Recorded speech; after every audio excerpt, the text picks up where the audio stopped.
الرجيم بسم الله الرحمن الرحيم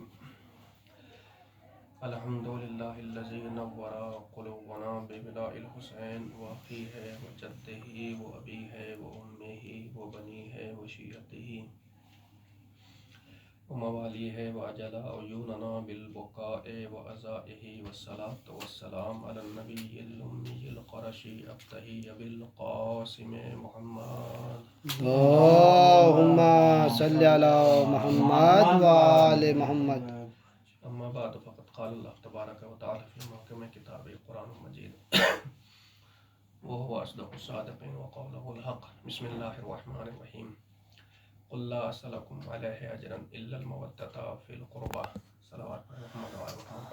اللهم صل على محمد وآل محمد. ارشاد پروردگار کو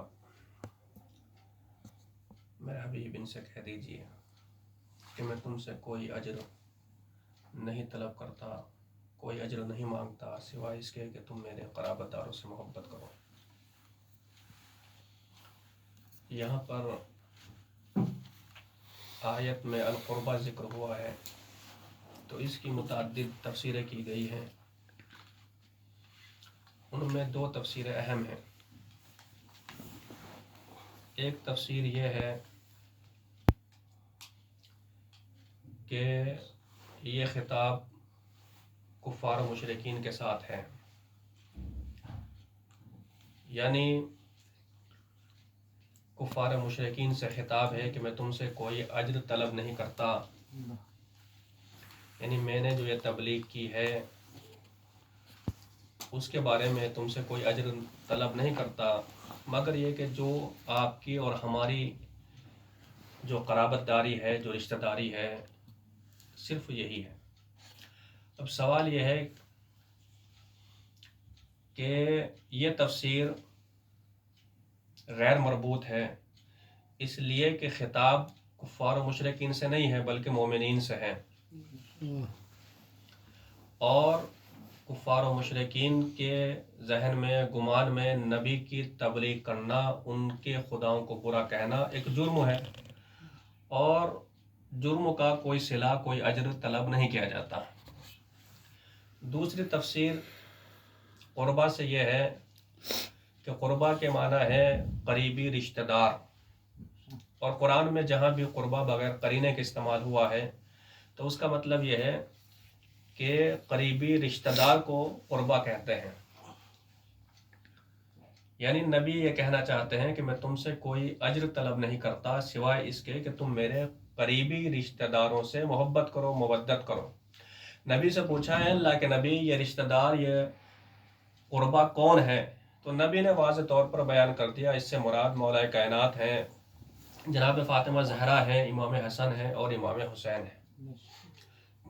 اب یہ اشکال کیا جاتا ہے کہ یہ سورہ مکی ہے تو امام حسن اور امام حسین کیسے اس آیت میں داخل ہو سکتے ہیں؟ اس لیے کہ ان کی ولادت ابھی تک نہیں ہو پائی تو کیسے اس آیت کے مصداق بن سکتے ہیں؟ تو اس کا جواب یہ ہے کہ سورہ کے مکی ہونے سے آیت کا مکی ہونا یہ ثابت نہیں ہے، اس لیے کہ بہت سی آیتیں ایسی ہیں سورہ مکی ہے لیکن آیت کیا ہے؟ بعض مدنی ہے اور بعض مکی ہے۔ اور علامہ سیوطی کی کتاب الاتقان، اس میں انہوں نے تفصیلی طور پر ذکر کیا ہے کہ یہ آیت، یہ 3-4 آیتیں جو ہیں یہ مدینے میں نازل ہوئی ہیں، یعنی یہ آیت مدینے میں نازل ہوئی ہیں۔ اس کے بعد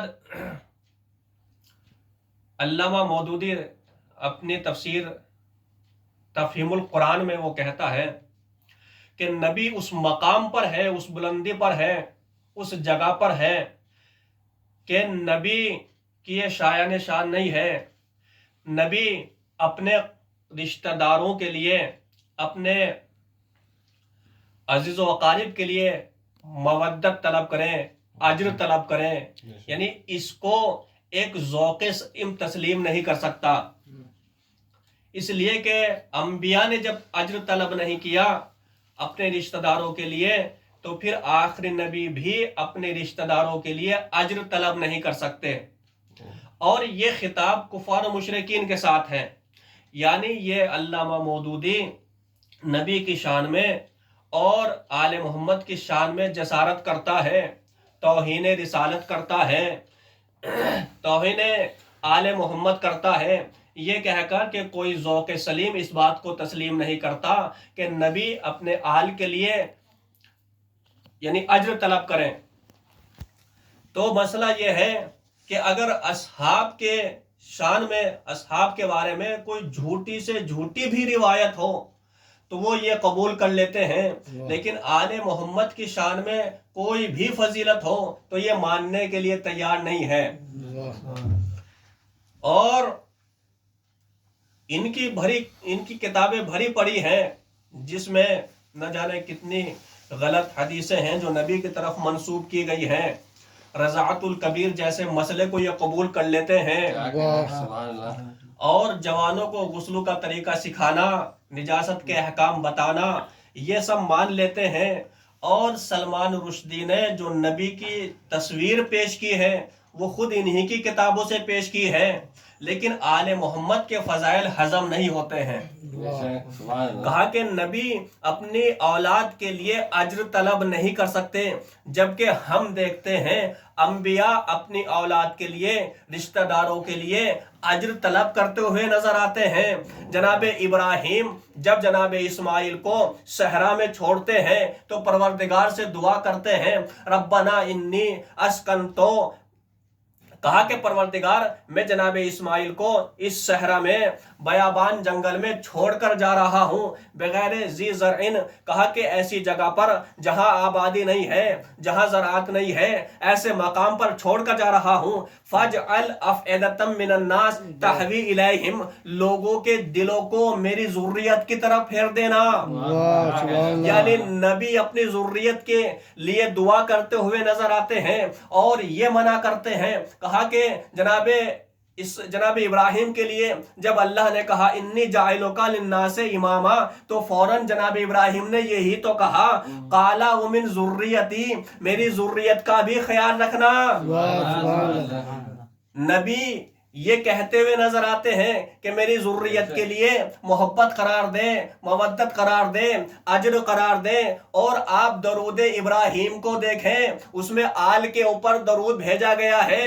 آل ابراہیم سے کون مراد ہے؟ ام یحسدون الناس علی ما آتاہم اللہ من فضلہ فقد آتینا آل ابراہیم الکتاب والحکمت وآتیناہم ملکا عظیما۔ کہا کہ لوگ آل ابراہیم سے حسد کرتے ہیں۔ کیوں حسد کرتے ہیں؟ کہ ہم نے آل ابراہیم کو کتاب عطا کی ہے، حکمت عطا کی ہے، ہم نے ان کو ملک عظیم عطا کیا ہے۔ اور خود حدیث متواتر، حدیث ثقلین کو آپ دیکھیں، نبی نے کیا کہا، انی تارکن فیکم الثقلین، کتاب اللہ ہے وہ اطرتی۔ یہاں نبی اپنی ذریت کے لیے، ذریت کے محبت کے ساتھ تمسک کرنے کو بیان کر رہے ہیں۔ اور خود نبی نے متعدد مقام پر آل محمد کا جزو ایمان ہونے کا تعارف کرایا ہے۔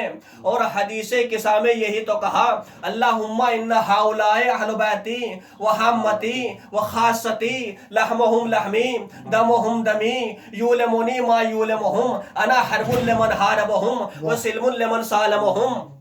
کہا کہ پروردگار یہی 5 میرے اہل بیت ہیں، یہی میرے خاص ہیں، ان کا گوشت میرا گوشت ہے، ان کا خون میرا خون ہے۔ پروردگار تو ان سے ہر برائی کو دور کر، ہر رزق کو دور کر، یہی میرے اہل بیت ہیں۔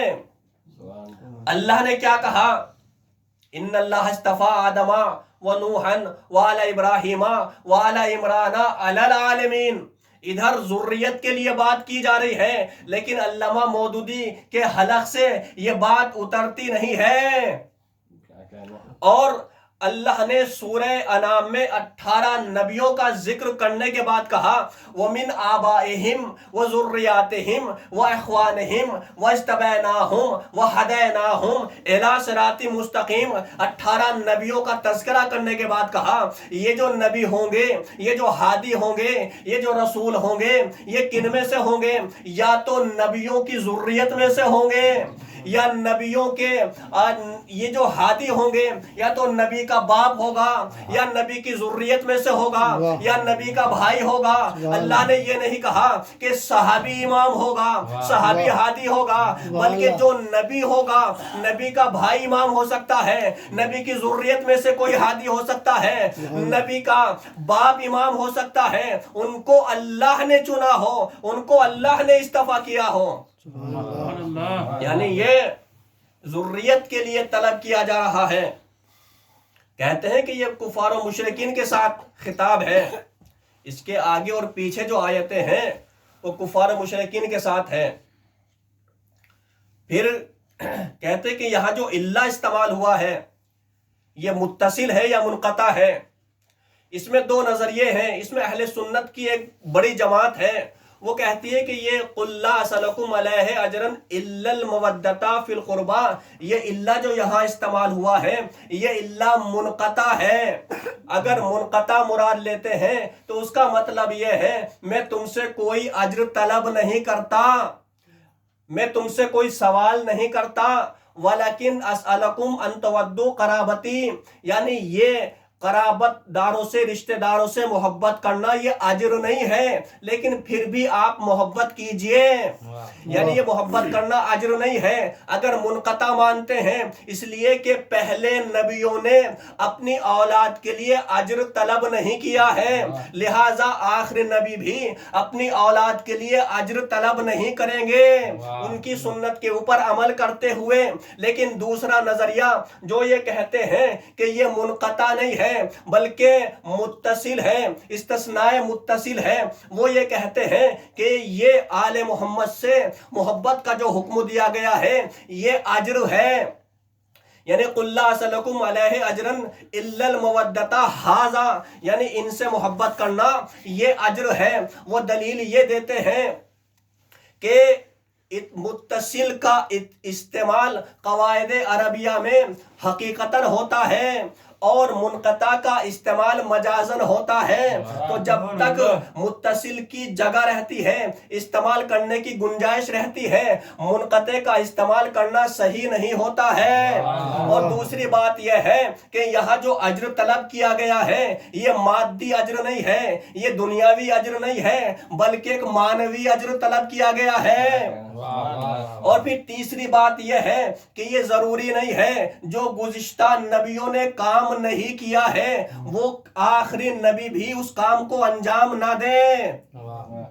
یعنی یہ متصل ہے، یعنی یہ اجر قرار دیا گیا ہے۔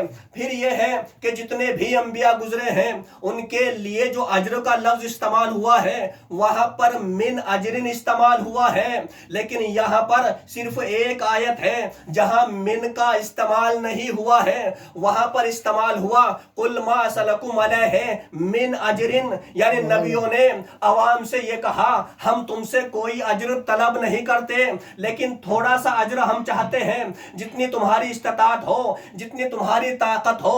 تفسیروں میں یہ ملا یہاں پر من تبعیضیہ ہے، یعنی تھوڑا سا اجر ہم طلب کرنا چاہتے ہیں۔ کتنا اجر طلب کرنا چاہتے ہیں؟ جتنی تمہاری استطاعت ہو، یعنی مقدار قلیل۔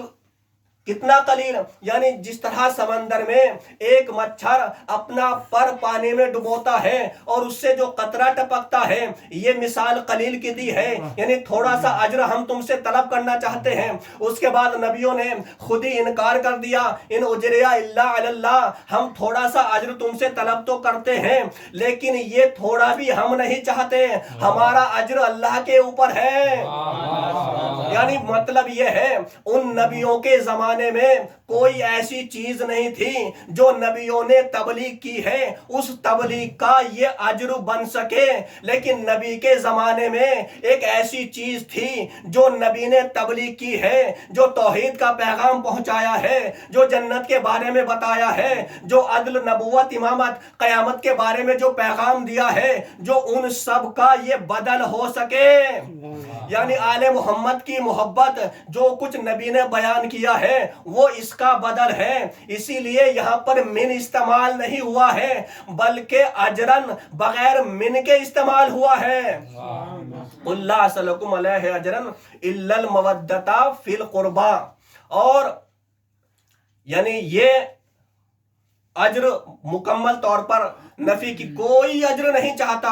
اگر کوئی اجر ہے یعنی نبی نے جو پیغام پہنچایا ہے، جو تبلیغ کی ہے، اس کا اگر کوئی اجر بن سکتا ہے تو یہ آل محمد سے محبت ہی اجر بن سکتی ہے مکمل طور پر، اس کے علاوہ کوئی اجر نہیں ہو سکتا۔ اور ایک ہے سمن، ایک مسمن، ایک اجر الاجر۔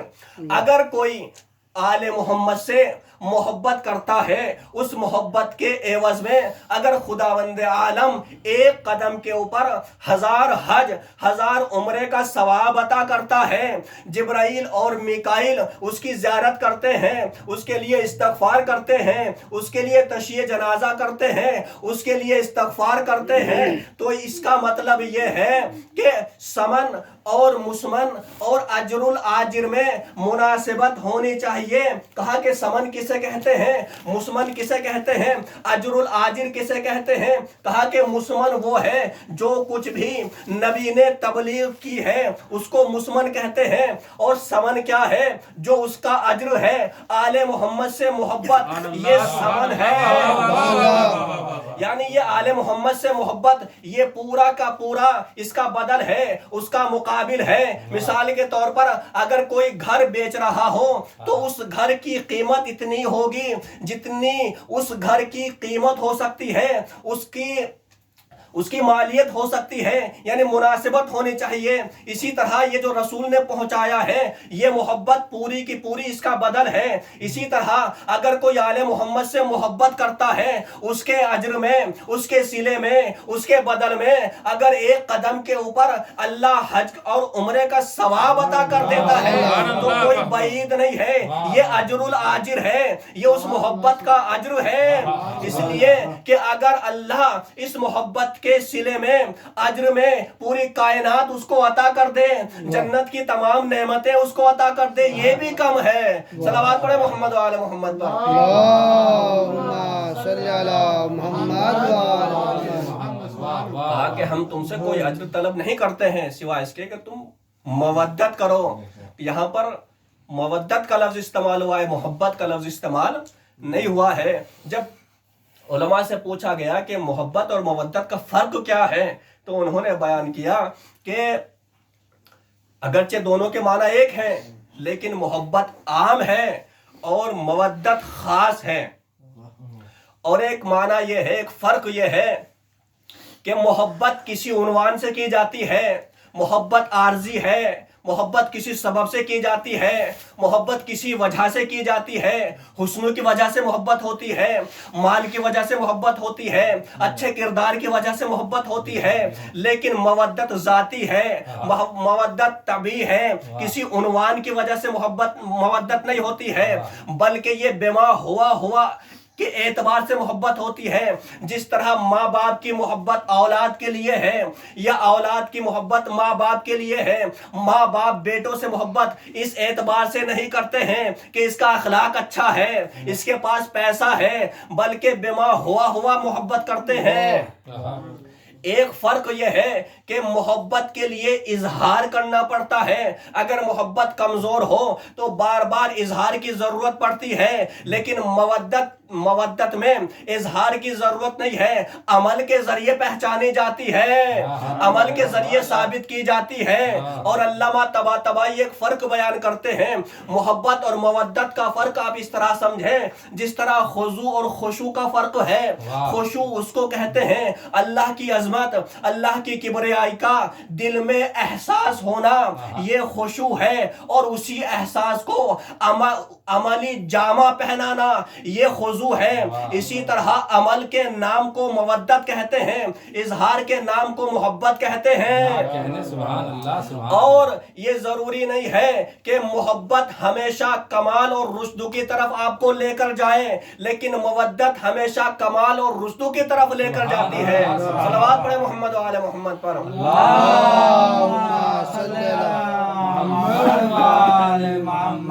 کہا کہ یہ سورہ مکی ہے، لہٰذا کفار و مشرکین کے ساتھ یہ خطاب ہے، جبکہ یہ تعصب کی اینک اتار کر اگر دیکھیں تو قرآن کی آیتوں کا مطالعہ کریں، یہ کفار و مشرکین کے ساتھ خطاب نہیں ہے بلکہ مومنین کے ساتھ خطاب ہے۔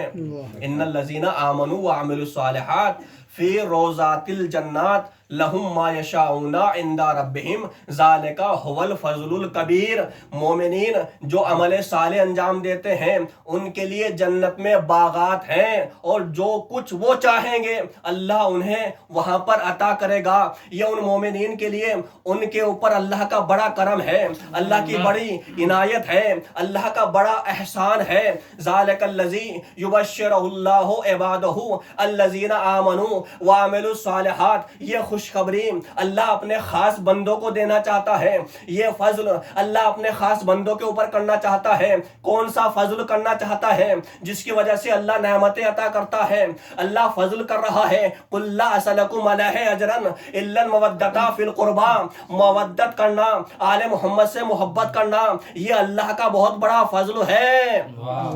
اور جو بھی اس مودت کو لے کر آئے گا وَمَن يَقْتَرِفْ حَسَنَةً نَزِدْ لَهُ فِيهَا حُسْنًا، جو بھی اس محبت کو، اس مودت کو اختیار کرے گا تو اللہ اس کے دامن میں تمام نیکیاں ڈال دے گا۔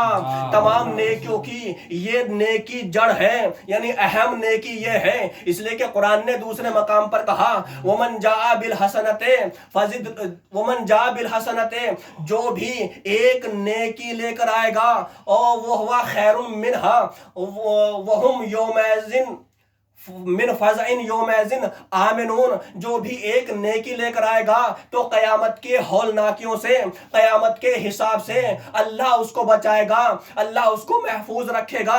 یعنی یہ نیکی تمام نیکیوں سے افضل ہے، یہ نیکی یہ ایک اصل ہے، تمام نیکیوں کی اصل ہے، اور اللہ اس کو محفوظ رکھے گا۔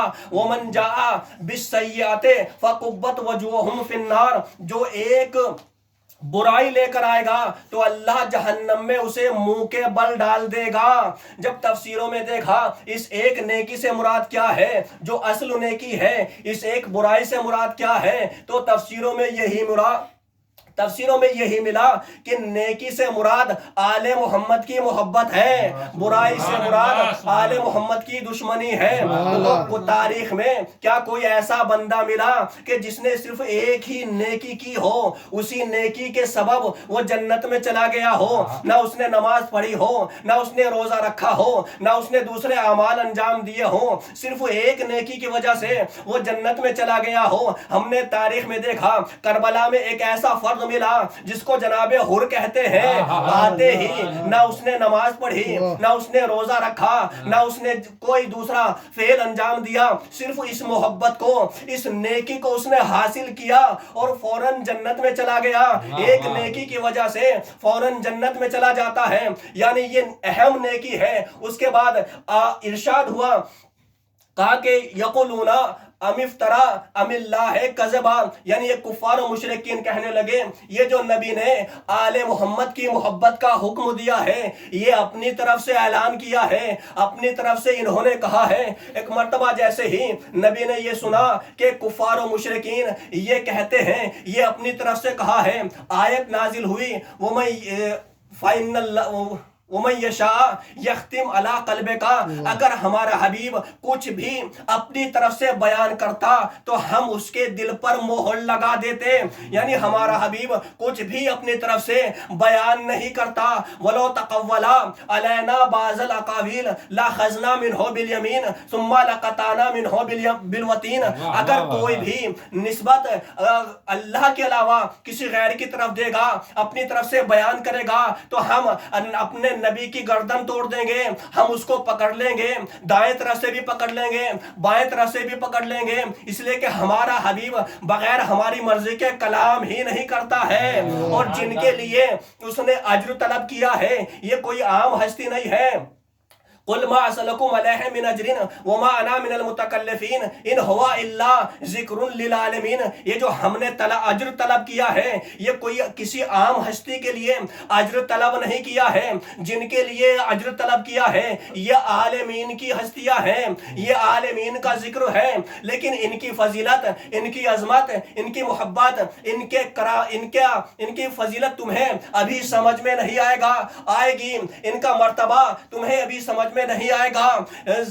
لا يحزنهم الفزع الاکبر وتتلقاهم الملائکۃ ھذا یومکم الذی کنتم توعدون.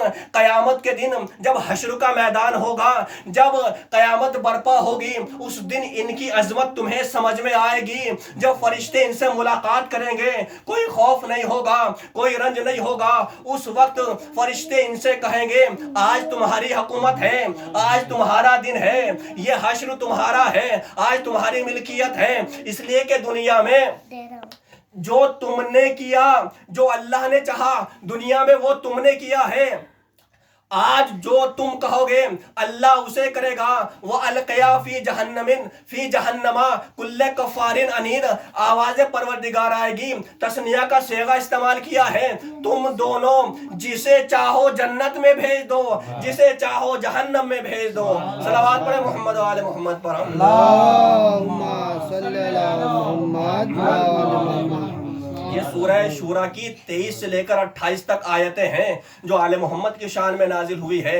یہ جو آل محمد کی مودت کا حکم دیا ہے، کہا کہ اللہ انہی کے ذریعے حق کو حق ثابت کرتا ہے، باطل کو باطل ثابت کرتا ہے. وَيُبْتِلُ الْبَاطِلَ وَيُحِقُّ الْحَقَّ بِكَلِمَاتِهِ وَإِنَّ اللَّهَ غَفُورٌ شَكُورٌ. اللہ کلمات کے ذریعے ہی جن کی محبت کا حکم دیا ہے، انہی کے ذریعے اللہ باطل کو باطل ثابت کرتا ہے، اللہ حق کو حق ثابت کرتا ہے، اور اللہ بڑا بخشنے والا ہے. یعنی جو بھی ان سے محبت کرے گا اللہ اس کے گناہوں کو معاف کر دے گا. جو بھی ان سے مودت اختیار کرے گا انہی کے صدقے میں هو الذی یعفو عن السیئات. کہا کہ اللہ انہی کے ذریعے سے لوگوں کی مغفرت کرتا ہے، گناہوں کو معاف کرتا ہے. وَيَسْتَجِيبُ الَّذِينَ آمَنُوا وَعَمِلُوا الصَّالِحَاتِ وَيَزِيدُهُم مِّن فَضْلِهِ. کہا کہ اللہ مومنین کی دعائیں انہی کے صدقے میں قبول کرتا ہے، اور جو بھی ان کا انکار کرتا ہے اس کے لیے دردناک عذاب ہے. هو الذی ينزل الغیث من بعد ما قنطوا وینشر رحمتہ. اللہ انہی کے ذریعے بارش بھی نازل کرتا ہے، اللہ انہی کے ذریعے رحمت بھی نازل کرتا ہے. اسی مفہوم کو امام نے بیان کیا. بکم فتح اللہ وبکم یختم وبکم ينزل الغیث وبکم یمسک السماء. اے آل محمد، اللہ تمہاری وجہ سے ابتدا کرتا ہے، اللہ تمہاری وجہ سے انتہا کرتا ہے، اللہ تمہاری وجہ سے بارش نازل کرتا ہے، اور تمہاری وجہ سے یہ آسمان رکا ہوا ہے. اس پوری کائنات کو رزق تمہارے سبب سے مل رہا ہے. بے یمنہی رزق الورا بے وجودہ ثبتت الارض والسماء. تمہارے ہی صدقے میں دنیا کو رزق مل رہا ہے، تمہارے ہی سبب یہ زمین و آسمان باقی ہے. صلوات پڑھے محمد و آل محمد پر. اللہم صلی علی محمد و آل محمد. وآخر دعوانا الحمدللہ رب العالمین.